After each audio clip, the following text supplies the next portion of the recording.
Ladies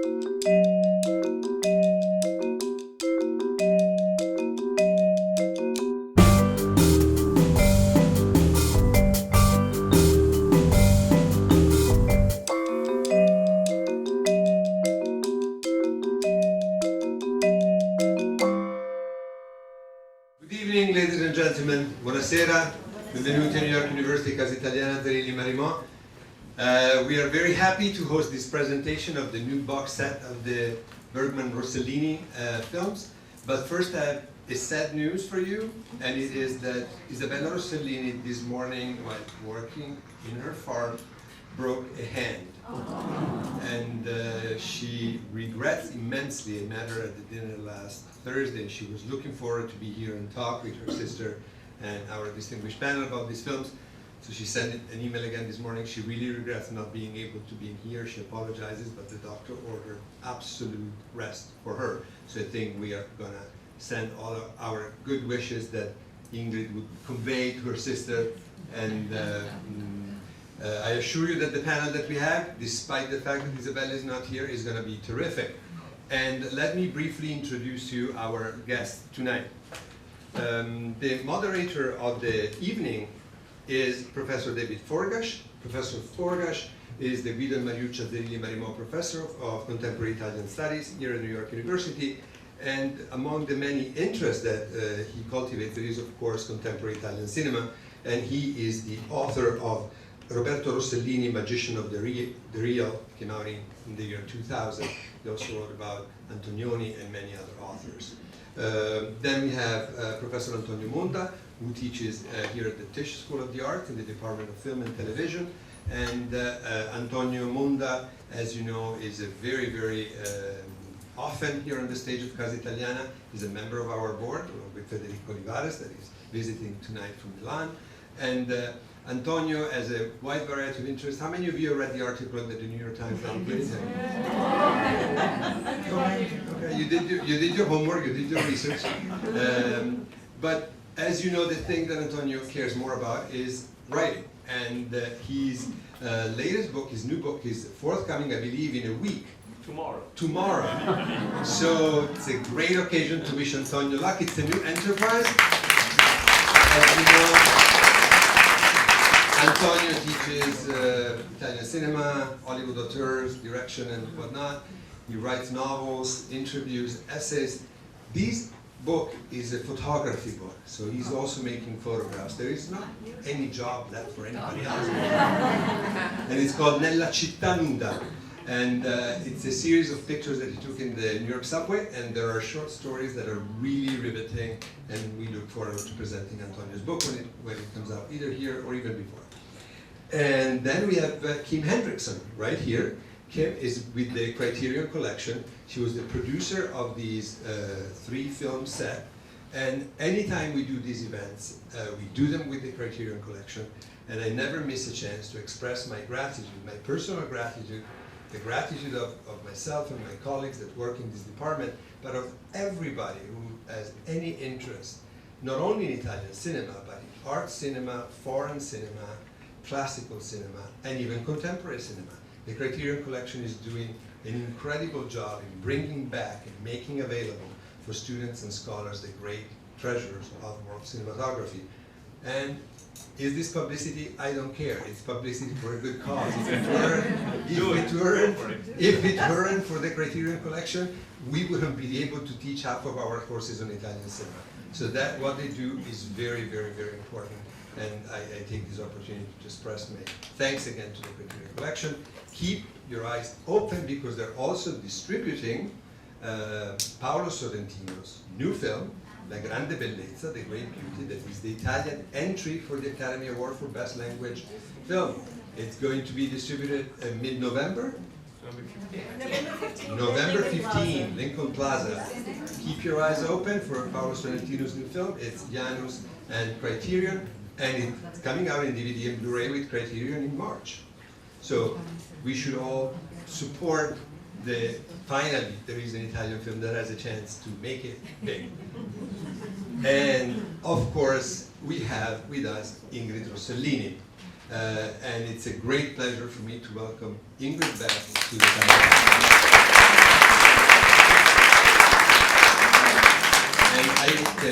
proudly say that this Casa has been her Casa for several years and hopefully will become her Casa again, because Ingrid was a professor here in our department.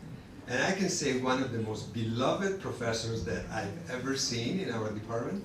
Ingrid has a PhD from Columbia University in Italian literature, and she published several things, including a fundamental book on the Italian medieval poet Petrarch. And you can tell that she wanted to run as far as possible from what was very close to home for her. And it's a great pleasure to welcome Ingrid back, and I'm sure you will all appreciate the great emotion and pleasure that her own students have enjoyed having her as a professor here in this department at New York University. Please welcome our panel, and David Forgacs is going to take it from here.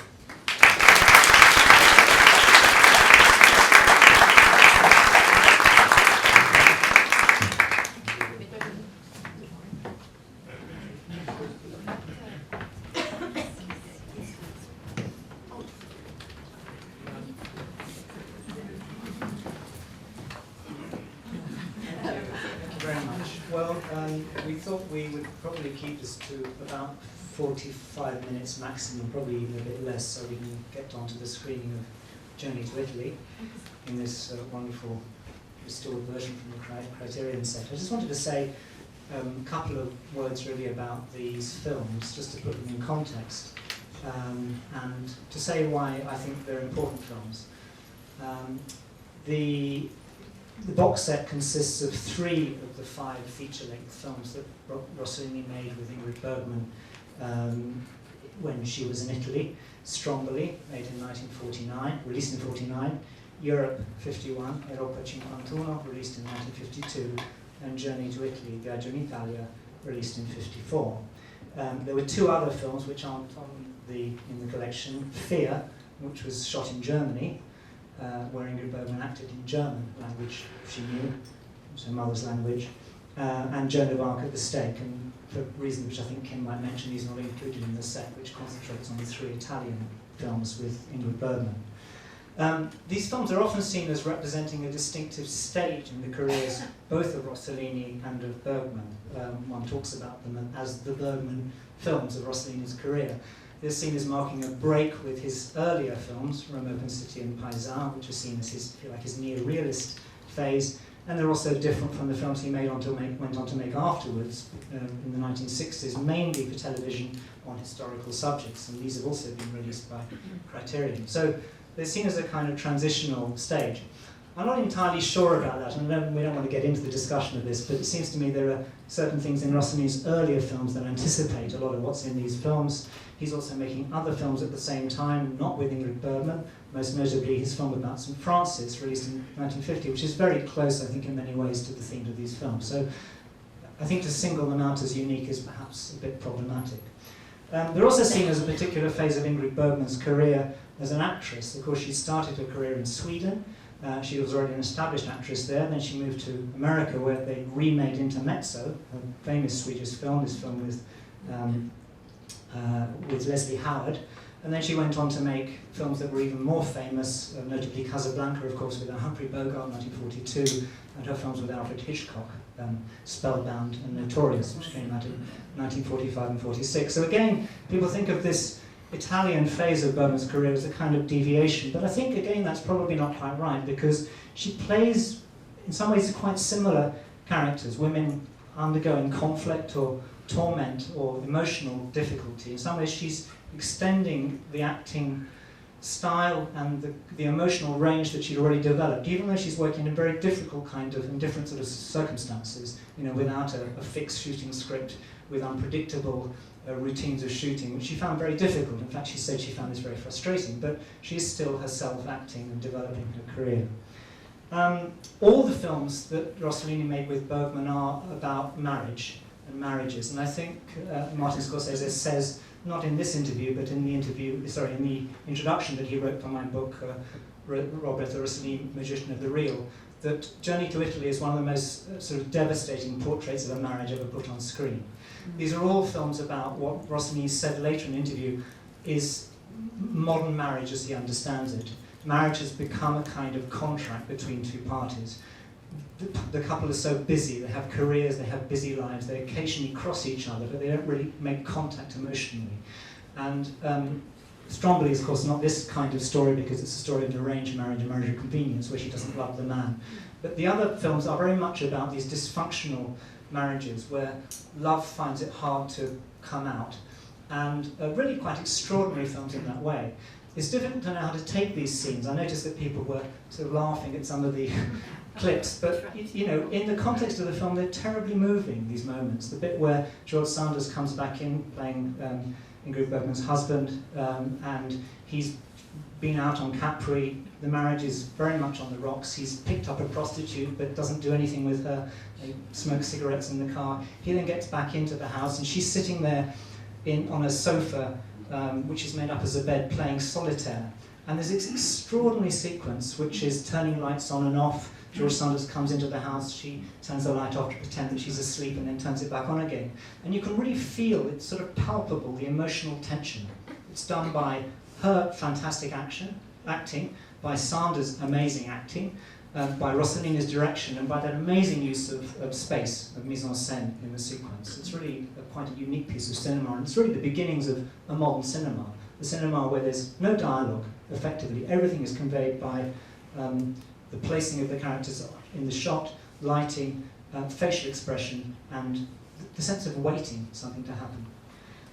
And I think that's the final thing I'd want to say about why these films are interesting, which is that they are stylistically revolutionary. Rossellini, in a certain sense, invented modern cinema. He invented it before Antonioni, he invented it before Bergman. He invented a cinema where the story is not conveyed really by the dialogue, or at least not primarily by the dialogue, but by the way characters interact with each other on the screen. And as Scorsese says, you know, a road movie like Two for the Road or Thelma and Louise presupposes a road movie like Journey to Italy. This idea of kind of waiting, no significant real development of the plot, just the kind of tension that you generate when two actors interact in the same space. So extremely radical films. So I wanted to maybe open up the discussion by asking Kim Hendrickson, who put together this wonderful box set, just really, you know, what choices you made about these films and what you found interesting about doing this work on these three films. As Stefano mentioned earlier, Criterion a few years ago released the box set of the War Trilogy, which is comprised of Rome Open City, Paisan, and why am I forgetting right now? Germany Year Zero, excuse me. And I think it's important to go back to that because this is how the relationship between Ingrid Bergman and Roberto Rossellini began. In fact, the story goes that she went to see Paisan in the movie theater and walked out and was in tears and decided to write him a letter. And the letter says something to the effect of, if you meet an actress who speaks German and Swedish and English and can say ti amo in Italian, then I'm your girl. And the letter wasn't received for some time, a year or so, but when he received the letter, he immediately got in touch with Ingrid Bergman, and thus began the beginning of their relationship, which was formalized in the making of Stromboli. But it's an important moment because what's different also about these films is that they're international co-productions. And for Criterion, that means a number of things, and for you, it means a number of things. And one of the things that one of the ways that it changes the cinema is he sort of uses Ingrid Bergman as an outsider. So she is an outsider in each of these stories in Italy. And that means that you saw passages from the films in this Martin Scorsese interview, and she's speaking English in them. And these versions both have English versions and Italian versions. So it's very complicated when you're trying to sort of put together a set like this and to determine which versions you should actually show. And there are a number of scholars and critics that feel very strongly about Rossellini and have very strong opinions about these matters. But I think it is important to realize that she is an outsider and that English is an appropriate choice. You know, for Journey and for Stromboli, most definitely. Europe, you could argue either way. What's important about Europe 51 is that her voice in English is her voice, but in the Italian version it's dubbed by another actress. So I think these things are all important to realize about how complicated these productions were. And they were critical failures in both the United States and in Italy. The fact that they made 5 films together, 5 feature-length films, is quite extraordinary. So they did do a short together as well. It's called The Chicken, and it is in this, included in this box set. But Rossellini films are not very well taken care of, so it's been a labor of love to try and find the best possible versions of these. We've had a lot of help from other places around the world. There's a fantastic in Bologna that does a lot of film restoration, and they've been working on all the Rossellini films for many years. So the Journey to Italy restoration is from the Cinema Ritrovata in Bologna, and they did some work on Stromboli too. So you're seeing the best possible versions of these that we could find and restore, but the materials are not perfect. Journey to Italy actually looks quite beautiful, so you're in for a treat.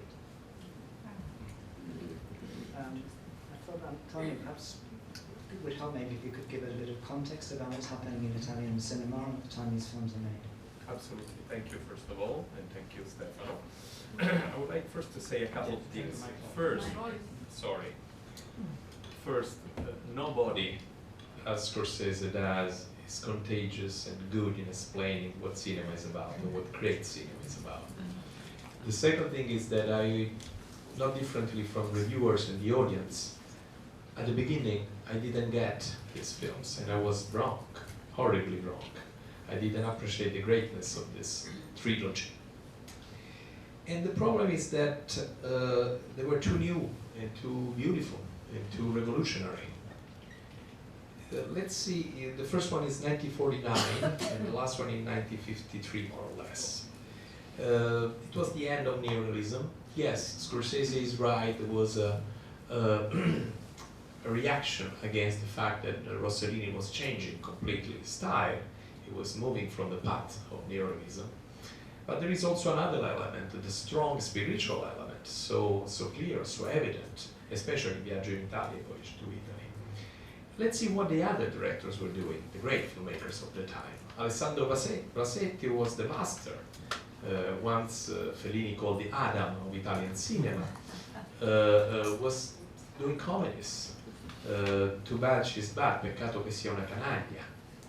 De Sica was preparing Umberto D's 1953, if I remember well, but right after Umberto D, he made one of his worst films of the time, Indiscretion about an American woman, which is called in Italian Stazione Termini, with Montgomery Clift and Jennifer Jones. Fellini did I Vitelloni, of course, in 1952, and then he started the so-called trilogy of grace, la trilogia della grazia, La Strada, Il Bidone, and Nights of Caviria, which in my opinion is his masterpiece, or at least the masterpiece of that time. Visconti, after Bellissima, was preparing Senso. In other words, they were all great films, of course, with the exception of maybe Stazione Termini, but they're all still definitely not neorealist films, but still very conventional, not unexpected, not revolutionary at all. Think of Nights of Cabiria, or La Strada, or even Senso. They were, Visconti did his first big melodrama with flamboyant colors, a great international cast, as you certainly remember. He wanted to cast Marlon Brando and Ingrid Bergman, I think, at the beginning, and then she was replaced by Alida Valli in a very, very good way. What is new in this film is, again, the spiritual element, but differently from the Fellini films, where also, especially in the Trilogy of Grace, where we see Caviria smiling at the end of all this tragedy, or Zampanò in La Strada, who starts crying and understand that this poor woman, Gelsomina, basically died for giving the possibility of becoming human. Differently from these extreme stories, prostitutes, outcast, we have very common people living the turmoil and the tragedy of our daily life. Beside the style, beside the narrowest choices, with the other revolution is to let tragedy or fight enter a normal daily life. And I think this is more shocking than the change of style. Is the idea of content so new. And it's important to underline what happened between the three films, Germania Anno Zero, Open City, of course, and Paisan, he offered different open CD, Paesane, Germania, and these 3 new films. There are 2 films that are extremely important to understand this passage. The first one is Amore, or Amore, starring Anna Magnani and Federico Fellini as actor. It's about a woman, a simple-minded woman, a woman who I would define idiot in the Dostoevskian way, who is basically raped by a shepherd, Federico Fellini, who and she's pregnant and she believes that the man who raped her is Saint Joseph, and basically she's carrying Jesus. And after that film, it's an extraordinary film, and I strongly recommend you to watch. Did Fellini write it? If I remember? He co-wrote it, yes. And he played the role of the fake Saint Joseph. And after that, he made The Flowers of St. Francis. Francesco Giuliani di Dio in Italian. So I think it's very clear where he was going. There was a strong spiritual element was taking over there. But differently from these 2 films, who are in terms of style more conventional, here is doing something different. Of course, you are right, and Scorsese is right, he's literally inventing modern cinema. That's why all the great reviewers then, critics then, and later directors of the Cahiers du Cinéma, the directors that became the leaders of Nouvelle Vague, François Truffaut, Jean-Luc Godard, and of course all the others, immediately understood this great revolution. Scholars didn't, at least Italian scholars didn't. They were shocked. I'm not even going to the scandals of your mom and dad at the time, but that of course also distracted from the content of these films. So while great masters like Bassetti were trying comedies, not very successful I must say, and other younger masters, Visconti, De Sica and Fellini, were following a more conventional, although great, although marvelous path, Rossellini was changing completely the world of cinema. And this is, I think, the great revolution. And the results are quite stunning. If you don't know this film, I strongly recommend to watch it starting from tonight and get the box. Can I add one thing? No, just before answering all of you, one thing, it's so true, it's been said that this movie has been neglected, but the first one to neglect them was Father. And I see the Your perspective, yeah, but I say that from the perspective, I'm speaking to it. It's the perspective of a person and the family, and so the 2 of them went to so much trouble. The people were so nasty to them. This phase of their life was so painful that they really closed the door. They didn't want to talk about it anymore, and Father stopped making movies. I mean, he went to make historical documentaries, but he never went to do creative. So it's very important that factor, that he's the first one to just put the chapter aside. And it's wonderful to me to see how much you appreciate it today, because I know the price they paid. And then another factor that you're saying about the spirituality, there's also, from the point of view of their personal life, I think it strikes me in all these movies, there is always the presence of a child. Either an unborn child, here she wants to be pregnant, but they cannot have children, see all the children around in a very different Italy. Notice this thing, Italy is not like that. Now 0 growth of population, there are children everywhere. It's a very, very different Italy. That in all of the other movies, there's a dead child in Europe 51, the story starts like that. Stromboli, she's pregnant at the end. It's always this thing about death and life. And Father had lost a child, 9 years old, just at the very end of the war, when there's the hope of a new beginning, something to finally look toward the future. This terrible personal tragedy occurred. So I think you're right. I mean, that's something.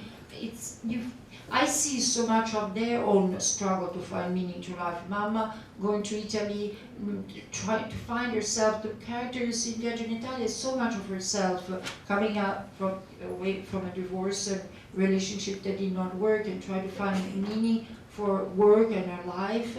And also a lot of Father. Father always, like Flaubert and Madame Bovary, c'est moi. It's very much. Father would have said that of Mama, c'est moi, because he would have never dared to express this more intimate side of himself, and he did it through Mama. But again, They paid a high price for it, and I think I'm really happy that these movies are appreciated now. But I just wanted to point out this. Thank you. Just to conclude what I was saying, it's interesting to notice that when all these great masters basically understood that neorealism was over, and Rossellini was trying to take another path, De Sica tried to go back to neorealism and made an interesting but not very successful film, Il Tetto, The Roof, which was an attempt to go back to his own roots and the films that made him successful. That's the difference. I'm not saying that De Sica was wrong in that, but that's just to underline how Rossellini was prophetic and revolutionary. He never went back. I wonder, since you were talking, Ingrid, about children, it might be a good moment to interrupt the discussion and show this short fat home movie that's on the Criterion set called The Rossellini's in Capri, in which we see Roberto Rossellini, Ingrid Bergman, and Ingrid and her sister. Actually, it's not a home movie. In fact, there's it was shot for Swedish television because I guess they still loved Ingrid in Sweden at the time, and Ingrid and Isabella were babies, and so this was a 5-minute promotional piece that they made while they were filming Journey to Italy, and they're both in Napoli and Capri, and so you see a little bit of what they're seeing at the time.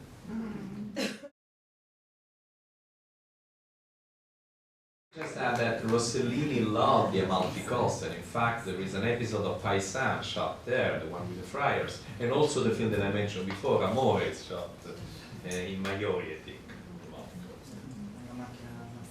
Anche la Macchia Cattiva, exactly. I thought, Ingrid, perhaps we can follow from that. I'm sure you're too young to remember that episode. But just to pick up what you were saying, this seems a very happy scene in the film, but as you were saying, the experience of rejection that Rossellini and Ingrid Bergman had from the media was almost total. They were vilified in the United States. Ingrid Bergman was unable to return to work in Hollywood for several years, and they were widely disapproved of in Italy. Perhaps not so much as in the United States, but widely. And of course, the films he was making were rejected almost totally by the Italian critics. So, you know, that sort of happy family scene belies a lot of, I think, difficulty for them both in that period. Sure. Yeah.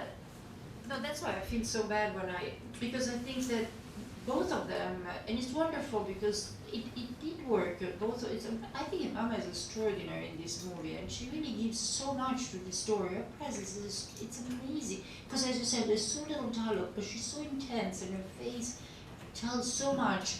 And I also remember Mama saying that she felt a little lost because the dialogue was written at the last minute and everything, but she just would look at him and he would be behind the camera, and that gave her the inspiration of how to act. So there was a tremendous connection, and both of them were really searching for something meaningful because they really believed in their work. It's incredible when Mama, top of her success, will go and leave everything to do something. Italy takes such a risk because she was really an actress. She wasn't looking just for fame. She wanted to do something that meant something for her, and not being appreciated really hurt a lot. And that's why I feel bad when yes, they were happy, but of course it had also a big toll on the marriage and everything. So, but on a more joyful note, I was thinking it's interesting because when you look at Italy of those years, the change is so extraordinary. The big woman that pushes us was Balia. Everybody, Mama having 2 children, she didn't have enough milk. So you literally rent a woman from the countryside and had a baby. She would be enormous and would give us, we had 1 year, and the 3rd child. And she would, for a long time, she fed us. But they had to have a certain costume, and they had to have a certain... It's so incredible to me because the world has changed, Italy has changed so much. So it's interesting also to think from that perspective. I think we should probably move towards the screening now. I'm just looking to Stefano for suggesting, is that right? We need to wind up in a few minutes and start the screening? Or? Yeah, it's doing very well. I think people are enjoying it. Maybe they're quite... Yes, perhaps you have some... I just wanted to add one thing, and I thought you might mention it, Ingrid. And you see the animal at the end, and there's the discussion of animals, and clearly they've added this on there. But your father was a big lover of animals, and in fact, one of the pieces that's on the box set, you know, as I said, there's many people that feel very passionate about Rossellini, and so you discover crazy things in strange places.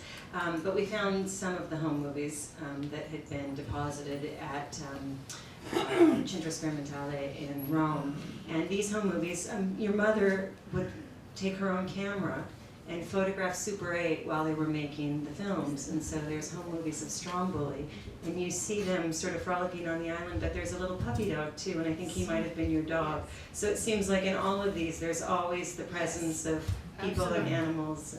That dog was called Strombolicchio, because Stromboli is an island called Strombolicchio, and we were very afraid because he was ferocious, Strombolicchio.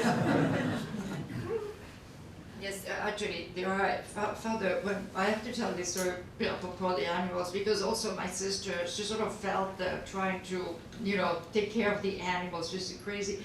And when father and mother divorced, and we were in Paris in an hotel waiting for, you know, the court to decide, father came to the hotel with a kangaroo. Then he said, and then he said to the, he came out to tell us that we can accept a kangaroo. But my poor children need a pet, a kangaroo. And then he said he found the kangaroo on the hill along the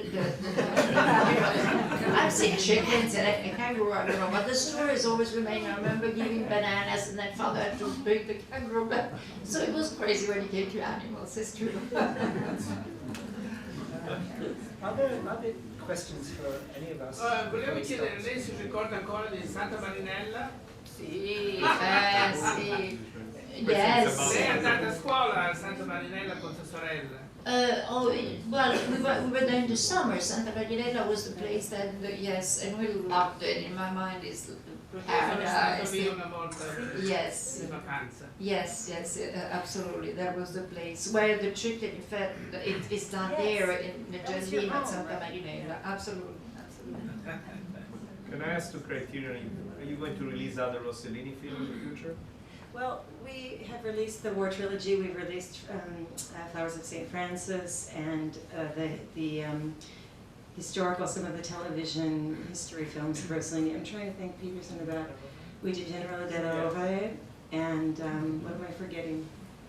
But we have also, as has been mentioned here, there's two other films, Fear and Giovanni d'Arco.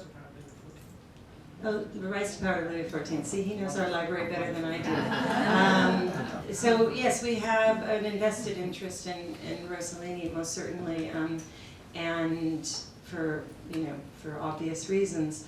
But La Paura and Giovanni d'Arco are not currently available in video editions, but they are. I don't know if any of you are on Hulu Plus, but they are there. If you would like to see them, they're wonderful films, just different. We decided to focus on kind of this period while they're in Italy because it is very much sort of their lives intersecting with their works, and that's how we came to choose these three. And The Chick in the short film is part of that because it is also filmed on Italy, and the families and the family plays the family in the film.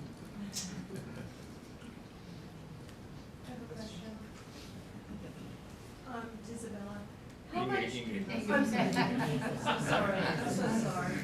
How much do you think your mother inspired your father in the change that he did in Italian cinema? Actually, it's a good question, and I appreciate this question Ingrid, because can you I repeat the think question because I don't think. it was that how Mama, if she influenced father in these stories. I mean, and I really think that was a great collaboration because I could see that her presence drew out of father a side of him that only came out during these movies. He was very much a typical Italian man, and showing a more tender and sensitive side was not his thing. He did it there with Mama. Mama had this extraordinary capacity, so I think it was really a reciprocal thing. I am absolutely sure of that. I don't know how much I discussed the story, but just in the making, I feel both of them. That's stories, yes, absolutely.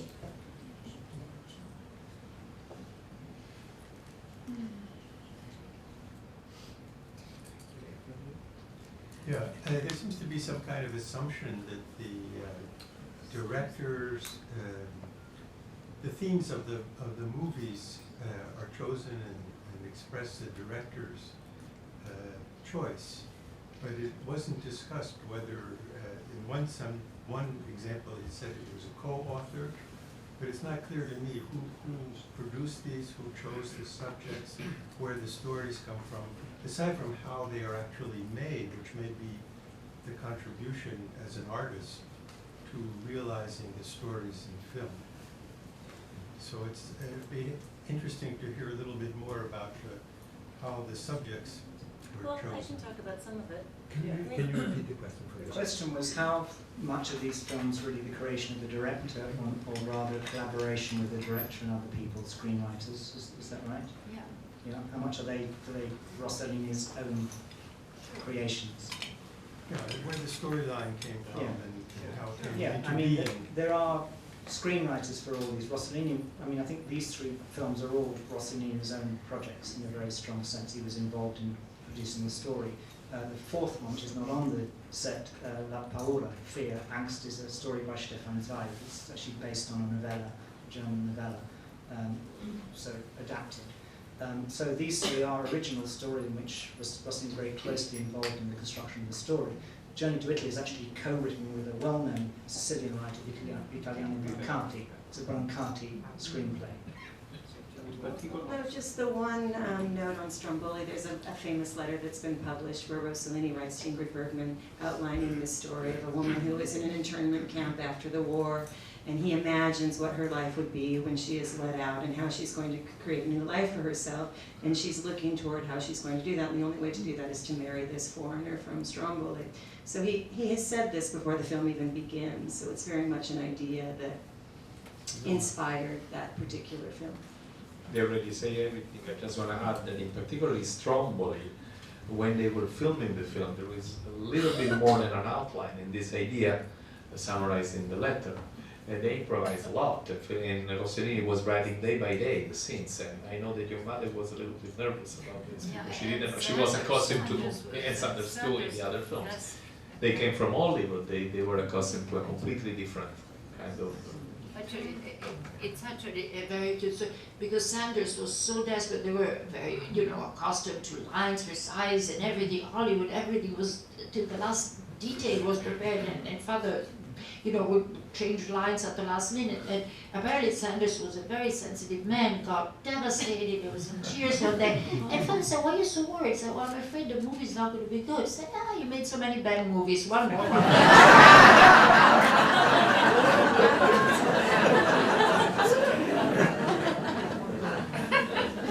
I just add that a sort of myth has grown up a bit about the fact that Rossellini never worked with us, he never had a script, he just made up the movie as he went along on set, and it's not quite true. I mean, Journey to Italy, there was a clear script. What he didn't do is he didn't give the actors a shooting script, and he didn't have it wasn't broken down shot by shot, camera movement, medium close up, whatever, the dialogue in a certain column. He said, I can't work with that kind of constriction. I don't want that kind of control. So he had the scenario very clearly in his head. He knew exactly what was happening day by day, and sometimes he left it to an assistant director and he went off fishing or scuba diving. Yeah, racing his car, and he got the second unit director to shoot the whole sequence. And that's what George Sanders and Ingrid Bergman, both of whom of course had been trained in a more industrial kind of film system, found exasperating. She was used to it, she loved him, she was his wife, she accepted it, and I think, as you were saying, she took very clear directions from him on what she needed to do. Sanders, who was thought to be the epitome of kind of British stiff upper lip, despite the fact he was born in Russia. He played in All About Eve, he was the voice of Shere Khan later on in the Jungle Book. He was this kind of, in fact, was a tormented figure. He'd had a very unhappy childhood, he committed suicide. But there is this description of him in tears on the set of Journey to Italy because he didn't know what he had to do. He said, explain the story. And wasn't he? George, just do what I tell you. And he couldn't work out. The idea of Rossellini using the best of the ideas of his collaborators is even more evident in previous films. Think of Roma Città Aperta, where of course there was a script by Sergio Amidei, Rossellini himself, but also the collaboration of Fellini, especially for the funny moments that appear in that very tragic film. Just one final thing that I wanted to say about sort of what these films represent or what they mean. And in neorealism, he was investigating sort of, what is the best form of cinema to express the circumstances of our times? And it's the exact same thing with these three films. He's looking at a post-war period that is radically different and very international, and what is its meaning. And so we've talked about how he anticipates Antonioni, but there is a sense of what is the meaning of life in all of these films as played out by these very personal tales enacted through relationships. And it is a different type of cinema that accords with those times. May I ask you a question? Yeah, sure. Yes, a question.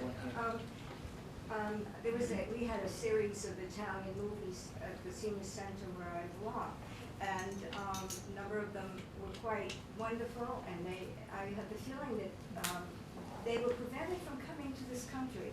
I really feel that we were not open to, for instance, one was The Sheik. You mean the White Sheik? Yeah, the Sheik, yes. It was a comedy. That has been later used by Woody Allen in his. Sweden Lowdown. No, in. No, Rome. To Rome and Love. His Oh yes, yes, you're perfectly right. Sweden Lowdown is La Strada. You're perfectly right. That's it. So at any rate, I have a feeling that you have to understand. Ingrid Bergman was idolized here in this country, and she, especially after Casablanca, and what happened was that the Catholic Church was very, very hard on the relationship, and did a great deal to I think really prevent a lot of movies from being shown and being accepted here. I come from the Boston area. Oh, no, you're right. And they, mother left her husband. She had a daughter that she left behind. They were not married, and she got pregnant. My brother. I mean, it was in those days. This was absolutely. On the floor of the Senate, she was denounced. I mean, it's amazing the world that when you think back, the world is just. They didn't accept what was really going on underneath. Sure. That facade that had to be, which is also the drama of the characters, because this is Viaggio in Italia is this perfect facade, these two rich, wealthy people, everything on the surface seems fine, but behind that surface, there's a lot of problems and things. So, yes, absolutely, it's a very good point. It's too bad. It was really a shameful period in a way. But we grew up too. We all grew up. It's not quite, the American Catholics were much more hostile to Bergman's affair with Rossellini than the Italian Catholics, who were much more flexible about it. There wasn't the same sense of condemnation. They felt betrayed that she, but I mean, I must say for Hollywood, she was adored here, and just they felt that you leave us to go and work in Italy. I mean, for this, it just didn't make any sense. That's why I think it's so brave of Mama, because it's hard to leave behind when you're so adored and you're top of the success. And what I adore about her also, when I see this Italy, very primitive Italy right after the war, and she just did that like in this movie. The character in Viaggio in Italia doesn't judge, just looks. And I never heard her say anything derogative about Italy being a country primitive. So certain parts of it, I mean, certain aspects of Italy were. But she never had that. She loved it. She tried to understand people. She had an extraordinary way to look at, find the human essence in everything. And so I see a lot of her. It's strange. I do see a lot of her. Yeah. Just a word about the film we're going to see, because I think we need to move towards the screening. It's not a difficult film to introduce because I think it's quite easy to follow the story. But basically, this is a film that was shot in 1953 and released in 54. Or did it even start shooting in 52? 53. So George Sanders and Ingrid Bergman play a married couple who are travelling down from England. They're both supposed to be English, but she doesn't give up her Swedish accent, and to sell the house belonging to their deceased uncle Homer. It's not quite clear whose uncle it is actually, but I think it's meant to be Alex, who's the George Sanders character. And they drive down this Bentley down the road, and they get to Naples, and then they stay there. And that's the basic frame of the story, is the setting of the house. But really it's a story about what happens to their marriage. They have time off work, and they don't know what to do with this free time. And in fact, in an interview, Rossellini described this as an interview that's actually in the Criterion booklet, a wonderful interview he did in 1965 with 2 Italian critics. He said, in modern society, many marriages are limited companies under another name. The couple in Journey to Italy are that kind of couple. They have nothing to say to each other outside of their work, their job, their daily routine. And I think the idea of the story, as Rossellini explained it in a number of later writings, was to put this couple from the north, from northern Europe, into contact with Mediterranean culture, which was more fecund. So Catherine, Ingrid Bergman, drives around the streets of Naples, and she sees these pregnant women or women pushing babies around in prams, and she doesn't herself have a child. This is a childless couple. So this is an emotionally very shocking impact. And everything is fecund. Even the sculptures of these dead people that she goes and sees in the museum, because the cameras moving around them seem to be alive and animated, whereas their marriage is dead. So it's a very simple idea. Put a couple from the north, from a kind of cold culture, into contact with a warm one, and see what happens to their marriage and put into crisis. And I think it's an extraordinary film. I don't need to tell you how revolutionary it is because you've talked about that, but it's a film that is demanding on the viewer because it does require you, I think, to go with its exploration of these characters through facial expression, through a few words spoken, and often through what's not said, what's not actually declared by them. You have to work it out for yourself, and that's why it's modern cinema, and that's why it's revolutionary. Did you want to add anything? No, I think you said it best, that's exactly it. And you don't have answers at the end. There's not a fun, you don't even know, maybe that this moment of illumination won't even last. It's not the happy ending we expect. And I got so used to happy endings here in America. I get so frustrated, I want the answer. And you don't have an answer about this movie. Scorsese says they discover their love for each other. I'm not so maybe so it's sure. right. Yeah, I'm not so sure. Pleasant. I think it may be just a moment. No, the next day. Yeah, there's going to be, this is also on the Criterion, there's a short introduction by Rossellini in French, but subtitled because he made a series of French television where he gives little intros to all his films, and then we're going to go straight into the screening of Journey to Italy, which is the English language version. Yeah.